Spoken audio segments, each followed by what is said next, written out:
So I think there's value. There's more value in processing what has come, what is behind us at the end of the year than there is in saying what are we hopeful for at the beginning of the next year. Nothing wrong with that, but if we skip the processing part, then we're just going to repeat last year. Hey everybody, welcome back to Rough Cut Faith. It is good to be with you again.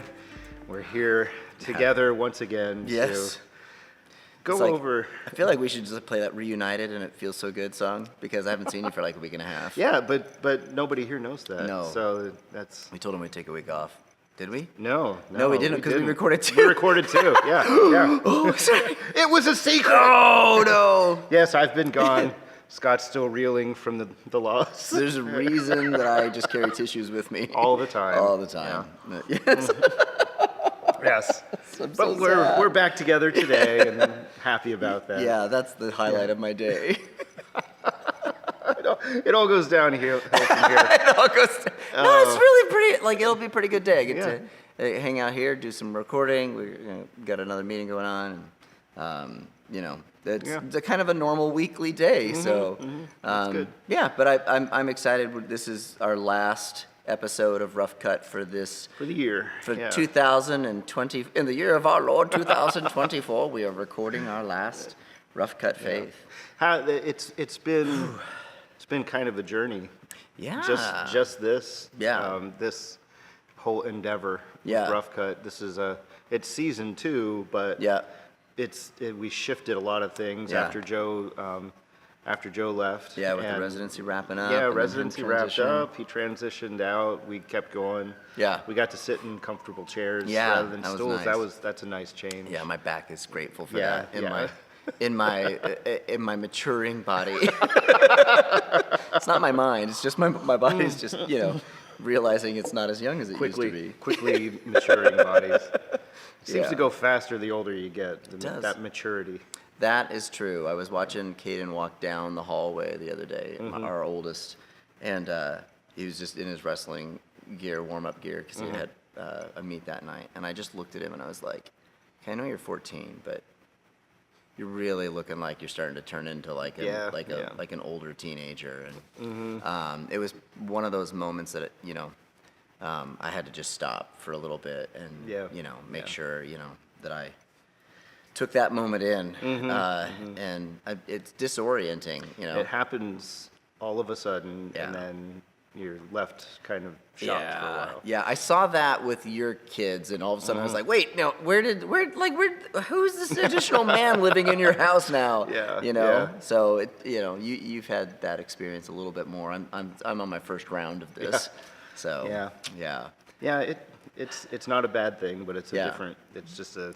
For sure. You got to process it, we each have 2 kids, a boy and a girl, and both of our sons are the oldest. We see that shift Twinsies. first. No, sorry. No, it's not. Yeah. No, but there's definitely a life shift. And that's part of I think what I've seen this year. Yeah. Too is that that shift as kids get older, life shifts and changes. Yeah. And it doesn't mean like they haven't left the house. Yeah. They haven't had tremendous life change, but your life changes along with all of their shifts and transitions causes your life to change too. Yeah. And the effort to maintain your life gets more and more difficult. Yeah. And in some ways could be damaging to the kids. Yeah, it's interesting because that's kind of what we're doing today. For those that may not necessarily follow the show regularly, today's probably a little different because we wanted to take some time and just reflect on this year. And I mean, we both kind of have joked about it a little bit, but we've seen that with our kids. And you just said even if you keep trying to hold on to life as you knew it, it can be damaging for other people. It can be damaging in there. And so I think it's probably, today's just a little bit more of just a reflective chance for us to talk a little bit, and we're going to put that conversation online Yeah. for other people. It's like, hey, We'll see what for that feels those like. of you that want to Yeah. know what we're thinking about today But this morning. Usually we have a topic that we're circling around, but today it's more of a reflection on this year. Yeah. It's because it's been a tough year. Yeah, In every facet. yeah, and it maybe tough in some areas, difficult in some, like exhausting in others. Not all of it's been it's not necessarily a bad year. Yeah. Because there's a lot of great things that are going on, but it's in this weird role of pastoring. It is similar sometimes to, to parenting, in the sense of what you do to help other people does cost you something. And it's like there is an emotional investment, there's a relational investment. And so you go through another year, you sit down, and you're like, okay, well, where are we at? Like, where are the people we care about at? Where are we at, like, just as individuals? And I think for a long time, maybe when I was younger, it was just like, get through it. What's next? You're always moving Always on to what's the next. next, yeah. And the older I get, the more these moments of like stillness and just thinking through things become more important. I used to do this dumb thing with my kids. This is probably just the way my brain worked, but I would always like sit around and I would see something. I did this when I was dating, like dating Amy. When like we'd go somewhere, I'd just be like, "Oh, I want to take this in," and I'd like do like a fake like lens frame, and I'd be like, Yeah. and I'd just be like, and she would ask like, "What are you doing?" I'm like, "I'm just taking a mental image. I just don't want to forget this moment." And it was like there was Set it something that was apart as significant. Yeah, it was like it was a dumb mannerism for me to pause and tell myself, stop, don't forget this. Yeah. And that kind of has faded away. I don't really do that anymore, which is weird that that's what popped into my head. But that was that moment when I was walking down the hallway behind, my son. I was just like, hold on. And there was a little bit of sadness and a little bit of like, okay, he's making it, Yeah. Yeah, and I mean, like, there was some joy in there as well, and it's that. Isn't it always a mingling of the two? It is. It does feel that way. And perhaps I don't think it's unique to parenting. Yeah, no. That's definitely a lot of joy and sadness intermingling. But in a lot of instances in our life that we look at as significant or important, new beginnings, endings, there's often this mix of, I'm sad that this is ending, I'm excited that this is beginning. Yeah. There's that kind of feeling. One thing I realized, and I guess I could lump it into this year because I've been thinking about this a lot throughout the last 6 months or so. The fact that, or I've come to this realization that everything significant costs something. Yeah. Good things cost something. Like Yeah. those things that when you look at the results, it's like, oh, this was great. Yeah.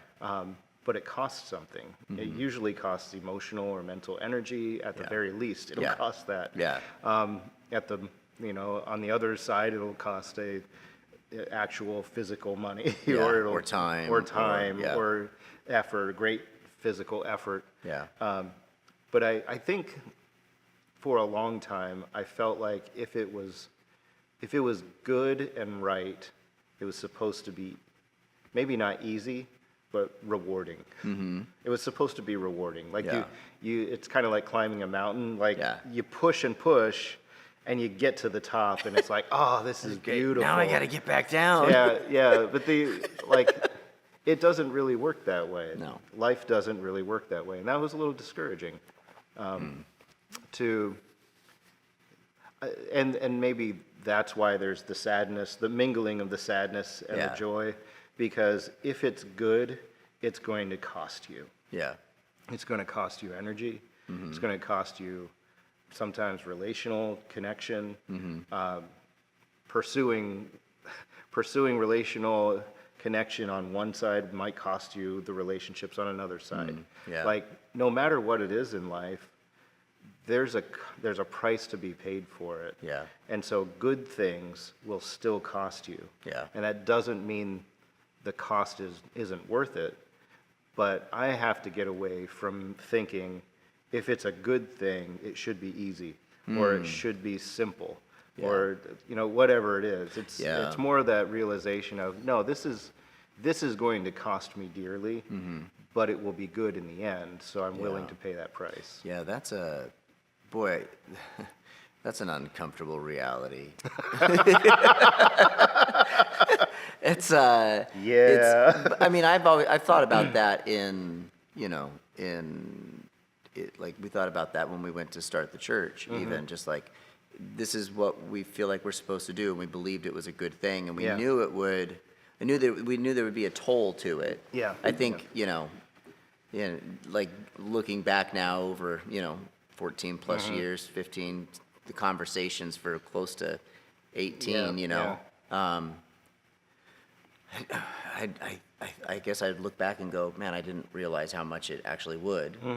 I look at my kids right now in this season of them trying to figure out who they are, with the oldest, and then and it's like, man, I didn't realize it would be this difficult to navigate that. And but I've had conversations with people that don't necessarily have immediate family or kids that they're caring for, but career, and they're trying to figure out like wanting stability, wanting these things, and there's things that are out of their control, and they're like, it's not as easy to like. There's always something going on in the back of the mind of okay, what does this look like? And I think as I've thought through that part of this year, we used to use a phrase, silence and solitude, and I think for a lot of ways, like I always liked being alone, but I think the solitude word,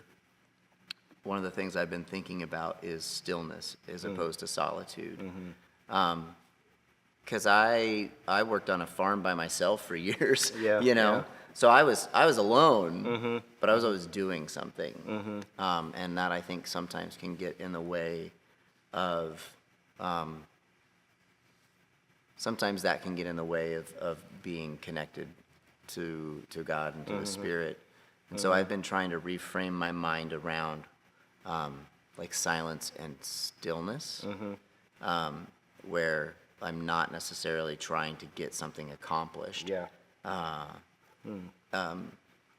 Because in those moments of stillness, that's where I feel like, okay, there's stuff that God wants to work on. For me this year, I'll just say, like personally, this was a year I ended up reconnecting in and finally found like a counselor that I really was like, okay, I gel with this guy, starting to work through this. And one of the things that I wasn't expecting through this is the more that I have tried to start addressing some of the things that he's trying to help me process and think through. The best way I can describe it was an illustration I saw where they had a glass jar and they put like all of these different balls in the jar, and they started like pouring water into the jar. And I'm like, oh, I know what they're gonna say, and then they just described this idea of part of this season of personal growth is like you're putting a new foundation into your life. And so it's raising up all the things that you buried and didn't think about. And so the more that you begin to think through this new foundation, these new realities, the more those painful and uncomfortable things come to the surface, and eventually they start to spill over as that foundation continues to go. And that has probably been one of those things, just personally, in the midst of all of the stuff going on, like in the news and nationally or in families and all of that.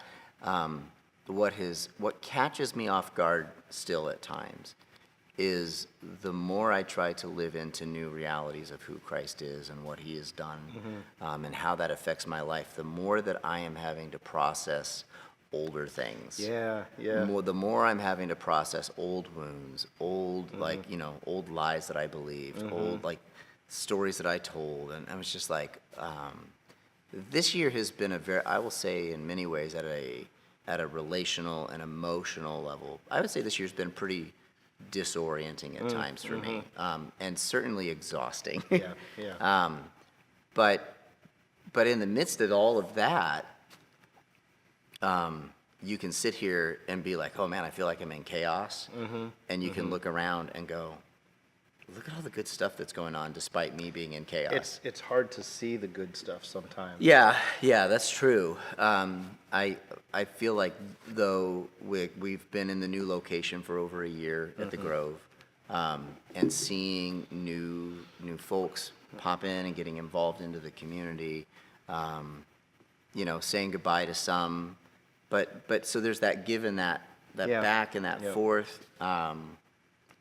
But there's those moments where I'm like, okay, even if there's stuff going on for me, God is still doing some really great things, and other people are still really excited. And that's been like those moments of seeing people that are experiencing the good seasons has been like really encouraging. Yeah. This year. Probably particularly over the last 6 to 9 months, it's been like, okay, that's worthwhile. Yeah. Don't get, and that's where the stillness piece is becoming more important, because stillness isn't like vegging out and doom scrolling. Yeah. It's taking a step back from all of that. Yeah. Allowing silence, allowing peace to be what you sit in. Yeah. And not distracting yourself from with the other things going on. Yeah, because there's a lot of things that, you come to this time of year and people are like, okay, what do I want this next year to look like? What do I want? What are the habits I want to have in my life? And I've never been like a New Year, like, oh, pick something and do it, because I'm like, well, it usually doesn't last if you do that. So just start it when you feel like you should start it. But trying to think through, how do I want to process, like, what is churning to the surface? Yeah. Because so much around our community, our society looks at this as, okay, we're turning a page. It's a new start. Yeah. And so people are thinking about those things. Yeah. And so it's been a very, like, how do I process that? I think that's really important. Especially like to say now at this time of year. I find myself, I can't do resolutions. Like, that to me doesn't even make sense. Maybe it's just a pragmatic sense that January 1st doesn't too change logical. anything. Yeah, like, there's even a lunar new year that another part of the world celebrates. So what's the... Yeah. But we definitely, as human beings, we like starts. We like new starts, feeling fresh. We like to feel like, oh, okay, this has come to an end. And it's kind of our hopeful nature as human beings to do that. But I say that because I find more value personally in processing what has gone on through the year. Yeah. So by this time of year, when we're kind of culturally saying, let's look ahead. What goals? What's coming? What are you excited about? That can take us away from recognizing what we've been through. Yeah. From processing what we've been through, and that's kind of that. Like, that's you finding that stillness and realizing how much you need that stillness. And how important that is for us, for our souls. It's me recognizing that every good thing has a cost, and it usually costs other good things. It's I don't get to keep all the good things. I have to trade them in for something else that's good. Yeah. And that's not a negative. That's just a recognition of reality. And so I think there's value. There's more value in processing what is behind us at the end of the year than there is in saying, what are we hopeful for at the beginning of the next year? Yeah. Nothing wrong with that, but if we skip the processing part, then we're just going to repeat last year. Yeah. We're just going to say, oh, well, I really hoped to get in shape last year, and I'm hoping to again this year. So, well, why didn't you? What was it that stopped you from following through with those goals or resolutions. Yeah. If we don't process those things, then Yeah. we're kind of like doomed to repeat it. Yeah, I think that is probably, well, who was it that said the life not reflected on?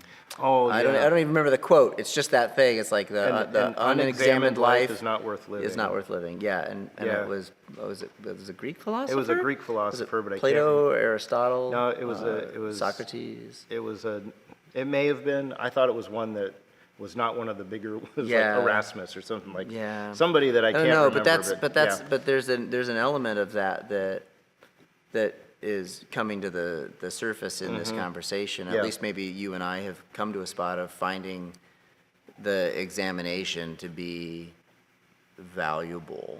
Yeah. There is the risk of seeing examination turn into just like, oh, this is horrible, you know? Well, I think let's talk about that because Sure. I think that's an important point. I'm looking it up because I can't. It's the not. advantages of technology. Yeah, it's is bothering me that I can't. Yeah. Let's see. Oh, Oh, you're right. Oh. It was supposedly uttered by Socrates at his trial for impiety oh, and corrupting the youth. yeah. Okay, so it was Socrates. Yeah, all right. Anyway, Good. so So I had a it's- teacher in high school that we called him Socrates in the class, and she was like, "You're going to call him that, and you need to stop."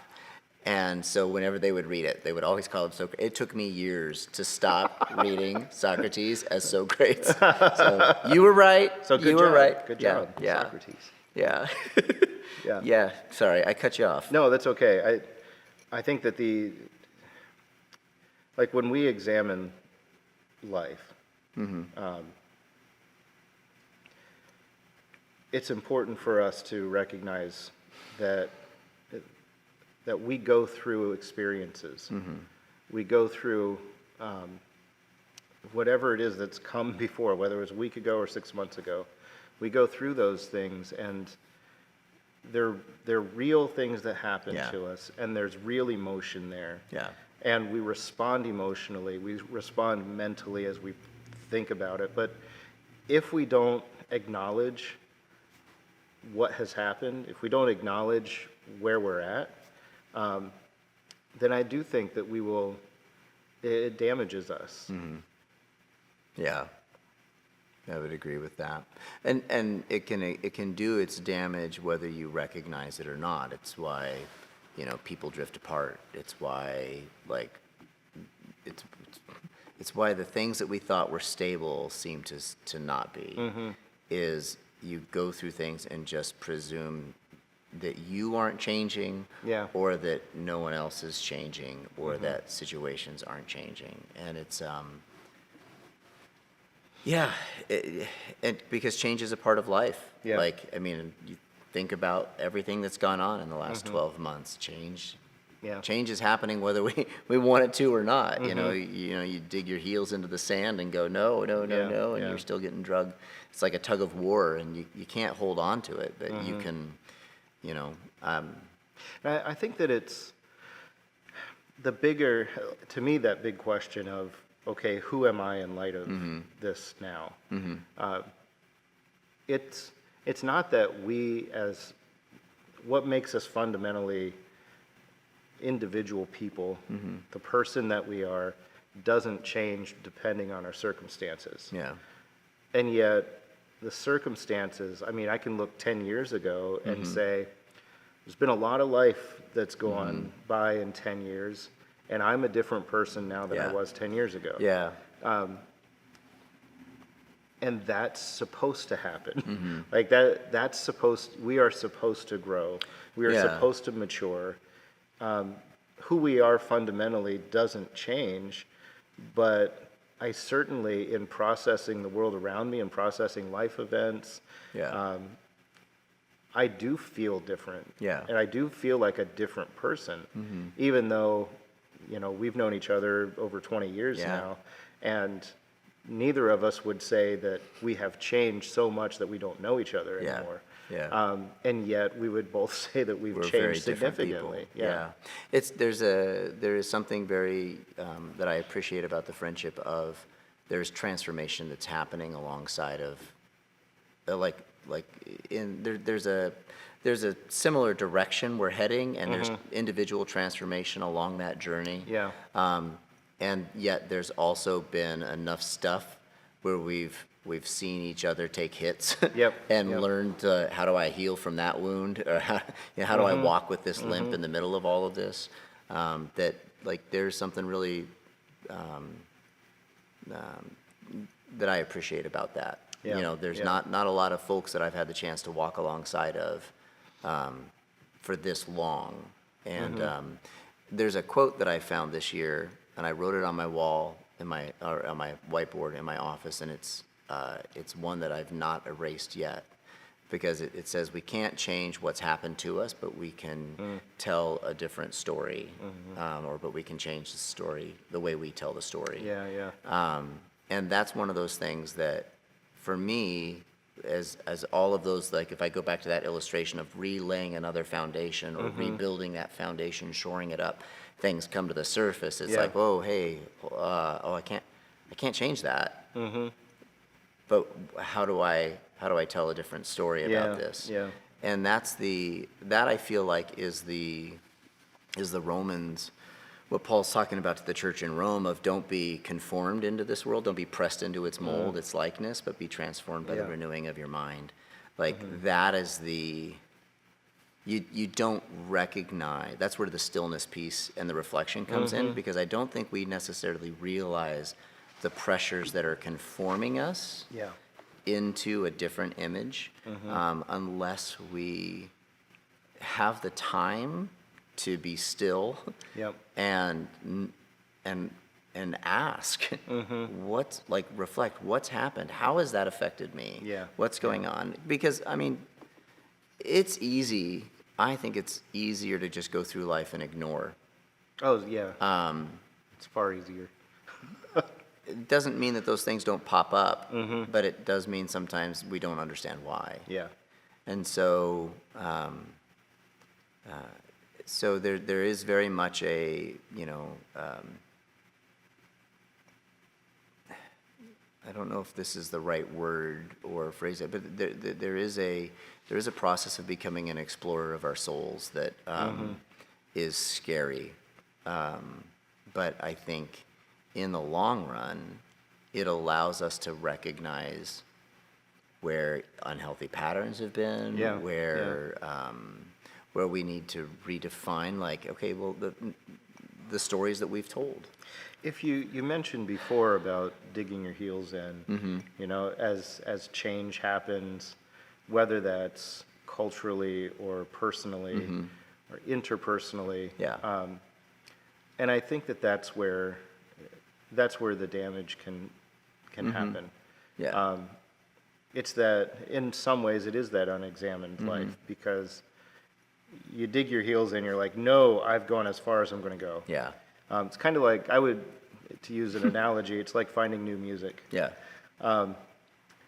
I am constantly being introduced to new artists and new songs by my kids. Yeah. And most of it I like. So, Yeah. and I've always had a very eclectic musical taste, so Yeah. it's not weird for that. But I think most people, myself included, I still go back to the old standards. Like, Yeah. this is the stuff I connected with in my teens and 20s. And so the things that I choose to listen to Yeah. are, one of my favorite artists just turned 69 this year. That's discouraging. And hasn't released any new material for like 20 years. Yeah. And I'm still listening to the old stuff because Yeah. it means something to Yeah. me. But in our lives, we can just kind of go, all the good music stopped in 1993. This was it. Well, this listen, was the good stuff. I went to a wrestling meet last week, and my kids' team came out to Enter Sandman by Metallica, and I just started laughing the whole time. I was like, "Did all the good music stop in the '90s? I don't know." Feels like it, but we can live our lives that way. It's like, you know what? I was at my how arrogant to think I was at my peak at 36. Like that's where I did my best work. That's where who I was as a person. Yeah. All of my beliefs, all of the things that I was going to be, everything stopped there. Yeah. That's who I'm going to be the rest of my life. Yeah. And you dig your heels in and you're like, hey, check this new band out. Yeah. They're really good. I really dig their stuff. And you're like, no, Yeah. I was 36 when the good music stopped. This is it. This is all I'm ever going to listen to. And so you just live your life that way as I'm not doing anything new. I'm not considering anything different. I'm not thinking through issues differently. Mm-hmm. I'm not even thinking that it's when you get back to faith and spirituality, God never changes. Therefore, what I believed about God at this time in my life will never change because God never changes. And to really think that God is the same, your perception of God is who God is. Yeah. And therefore, I will stick with my perception of God that was solidified at this time in my history. Yeah. Based on whatever circumstances or events or church history or cultural dynamics were going on at that moment, that is who God is, and therefore nothing will ever change. And we dig our heels in, and we don't allow ourselves to actually do that exploration of our souls. Yeah. Is this a negative pattern? Is this a coping mechanism that actually is damaging that I've seen as a positive, that I've thought was really good and everyone should do this? Yeah. Now I'm looking at myself 10 years later and going, that was a defense mechanism that was damaging to me and the people around me. Yeah. I'm so resilient, nothing bothers me. Yeah. But then 8 years later, You know you're how like, many 60 and 70-year-olds we've talked to who would have said in their 40s, I'm so resilient, nothing bothers me. And then they hit 70 and they're like, everything has bothered me for the last 50 years. Yeah, man, I tell you. I think in that reflection process, there's another part of, as you come to the year, it's how do we then look forward with hope? Yeah. Right? Because there is that element of stillness. There is that element of reflection. There is that element of wow, this is all that's gone on. Acknowledging the painful things, celebrating the good things. And it's funny, there's a couple kids in the student ministry every week. What's something you can thank God for? They're like, I survived another week of school. Every week, week, it doesn't matter. it. It's like the thing that that those kids are going to talk about. Is that us when we come to the end of a year? What can you thank God for this year? Well, we made it through another one. Made it, Right? Is that it? Is that? Yeah. Where's the hope in that? Right? So is it because I think if I'm really honest, sometimes it feels like we come to the end of December you're at the end of one of those Tough Mudder or Spartan races, and you're just crawling to get across the line. And the reality after finishing an endurance race, you don't get through the line and go whew, well, I'm glad that's over. I don't have to deal with that anymore. And you just go on with the rest of your day. Yeah. I know when I ran my half, I got done and I couldn't use stairs for a buddy of mine and I both. We were we sent videos to each other. He had to go upstairs backwards because he couldn't, and back downstairs backwards because he couldn't do it forwards. Couldn't lift his feet. He couldn't, no. And so, that's really funny, but then you go well, this year's been pretty heavy for a lot of folks. Yeah. And so don't assume that just because you flip the script, or flip the calendar date that it's going to be good. But then, sometimes you can just sit there and go, you get done and it's I don't want to do anything. You're just trying to get through it. Yeah. And I think there needs to be an element of what's the recovery look like? Yeah. Yeah. What's it look like for us? And so in that sense, Scripture calls us to live with hope. calls us to live with gratitude, calls us to, in the midst of everything that goes on. Like, we are to be a hopeful people. Yeah. Yeah. And so the what comes to the surface when we're really hurting, I think, reveals where we're placing our hope. Yeah. Yeah. Is if we're coming into this, what are we turning to in our time of hurt? where do we find our comfort? What are the coping mechanisms that are successful but not helpful? Yeah. Not like, Yeah. what are those things? And then as you come into January, do we embrace that sense of waking up every day and going, wow, the Lord's mercies are new every day?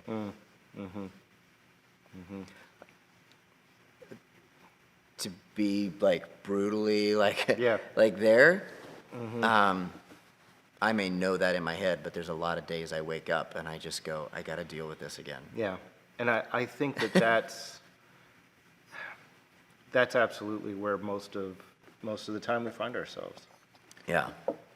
Knowing the reality, knowing the truth, but not feeling like the truth is our reality. Yeah. And we've talked about that, maybe not on here, but we've talked in the past about how truth is an accurate representation of reality. Like that's essentially what truth is. Just the things that are true mean that it is real. Yeah. And a lie is something that's not real. It's and we say we believe something to be true, but we're trying so hard to live it as a reality, Yeah. and so often it doesn't feel like the reality. Yeah. And I think that's where a lot of my consternation comes from. It's where the fear comes from is, I took great comfort years ago in Jesus saying, seek first the kingdom and all these things will be added to you. Yeah. Like, you don't have to worry about where you live or what you're going to wear or what food you eat. Yeah. Seek first the kingdom, and God will provide all of these needs. And I took a lot of comfort in that, in thinking, okay, my responsibility is to be faithful to seeking the kingdom. But what is all of my fear? What do I lay awake at night wondering? It's wondering, how am I going to provide? How are we going to pay these bills and live this way? Yeah. And have, I worry about money far more than I should. I worry about provision, and there's never been a time where I have had to go without something essential. Yeah. I mean, I've been married, I'm going on 25 years now. Yeah. There's never been a time where my wife and I have been like, electric bill or water bill, which one's it going to be? Or do we just eat rice this week and try to save up? Well, to be fair, you guys always have rice. Well, that's on. a good point. Yeah. That's the downside of marrying a woman who's part Korean. There will always Are we only eating rice this week? Yeah. That's probably going to be... There's usually a 50-pound bag of rice somewhere. But there is, why do I worry? Why? There's so much that goes into that. So I'm just using that as an example. Like my kids, I worry about the kids. My son graduated from high school this year. It's a big deal. He moved into college and absolutely loves what he's doing. And he's going to be a certified mechanic in like a year and a half. Wow. And he's going to have a job right out of, probably next year he'll have a job as part-time as a mechanic. That's so awesome. He's really excited about that. And 2 years ago, we were like, I don't know if he'll get out of high school. So there are those things that you look back on and go, oh, you know what? My fear was this. The reality is this. And I think that's where, just going back to what you're saying,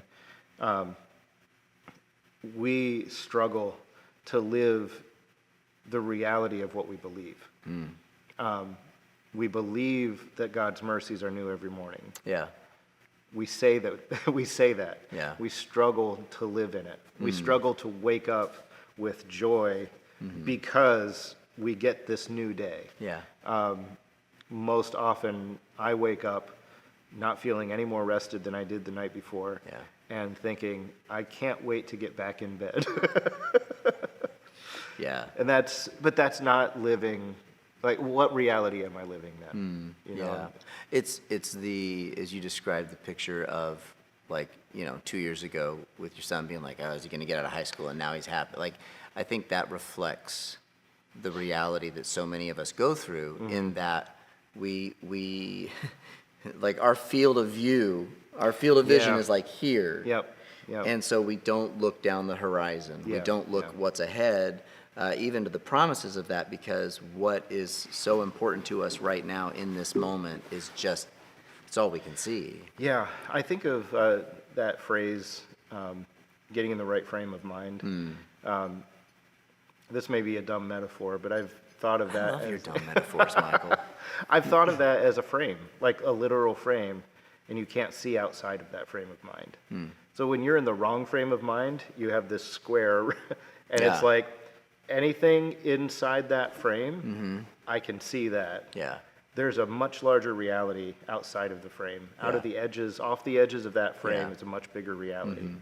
And when we are in a certain frame of mind, all we see is what's enclosed in the frame. Yeah. And I think living the reality of the kingdom of God, living the reality of who we are called to be in the kingdom of God, how we're called to live in the kingdom, all of that is a far bigger reality than what we see inside that frame. Yeah. And sometimes that digging our heels in means I like the frame that I have and I don't want to Yeah. be shown anything else. Yeah. Sometimes the cost that we pay is getting rid of the frame, Yep. or enlarging the frame and being like, I really like this frame, but doing something good is going to cost me, like, and enlarging that frame is going to cost me something. Yeah. It's going to cost me comfort, or it's going to cost me relationships, or it's going to Yeah. cost me a new stage of life, or whatever it is, but it's going to expand the frame so that I can see something bigger going on. Yeah. Whatever that, we need that stillness in order to recognize the edges of the frame. Yeah. And see something, what is it that's blocking those edges?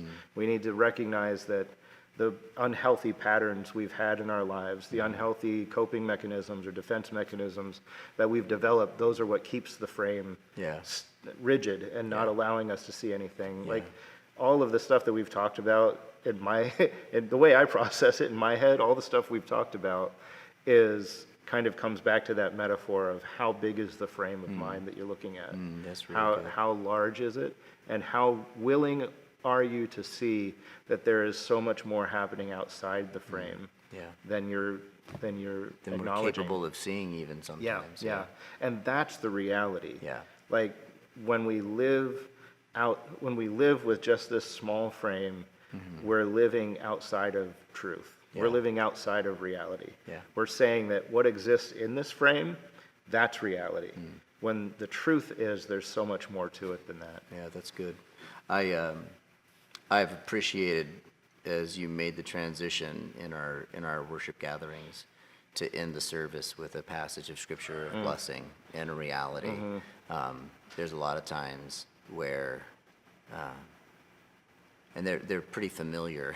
Like, you have a Try set and- that you yeah. try to just have a couple of ones that you. Every year I just try Yeah. to do like 4 or 5 so that Yeah. it gets ingrained in our Yeah. minds. And I've appreciated those things and those moments, because I know, like, we usually we end the service in prayer, and then you read that passage as a part of that prayer, and it's very much just embracing the reality and the truth of who God is and His blessing over us and who we're called to be in Yeah, hope. And I yeah. think, if there was a way that we can bring this year to a close, it would almost be like, how do we live in the reality of God's blessings, no matter whether we're coming into this next year like good, or we're limping across the finish line. Yeah.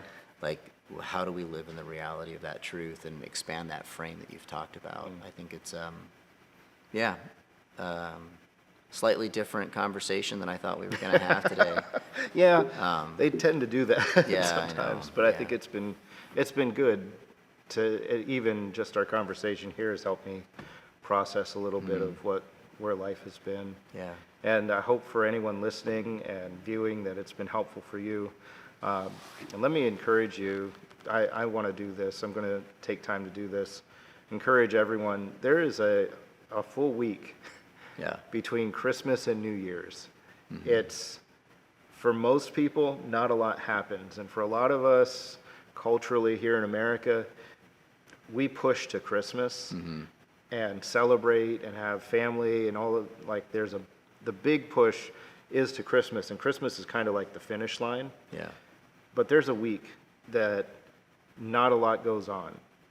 And I think that would be really beneficial if you take the time, doesn't have to be the whole week, but a day, a few hours in a day, set it aside for stillness, like Scott said. Put that time aside to reflect on what's going on. Reflect on the stuff that's hurt, the things that have been disappointing, frustrating, or discouraging. Ask the question, why were those frustrating or discouraging? And then what has, like, bring to mind the good things. Bring to mind the things that have been encouraging, the things that you can look back to and say, this was a moment, even if it was just a sunset or an hour by a creek or, you know, a time with friends that you felt joy. Like, reflect on the joy that you experienced too. And reflect on the reality that both of these things can coexist, that the joy of a beautiful day and the discouragement of a frustrating season, those happened. Those both happened. They were both real. They're both legitimate. And make sure you take time to process the emotions of both and recognize that is all of it is part of what made you who you are today. And we have more to look forward to next year. Yeah. If you ever find yourself having questions about how this applies to your faith and what it means to try to, follow in the ways that Jesus called us to live and that reality of truth, we'd love to be able to interact with you. You can shoot a message to us here at discoverthegrove.com on whichever platform you choose to watch these videos on, listen to these podcasts on. We'd be more than happy to answer any questions you have. We've got some great plans potentially for the new year. Yeah. Pretty excited about where we're headed. Probably won't be until the end of January that we come back on. Yep. So we're going to take a couple weeks worth of a break while we reset a little bit and try to figure out what 2025 is going to look like for Rough Cut. So thanks so much for your participation in these conversations over the last, this season. And I'm excited to see where things go. So live with hope. Because it's there. It's there. Yeah, that's right. It's there. All right. Thanks, guys. Yep. We'll see Merry you all. Christmas. Happy New Year. Yeah. See you next year. All right. Bye. Bye.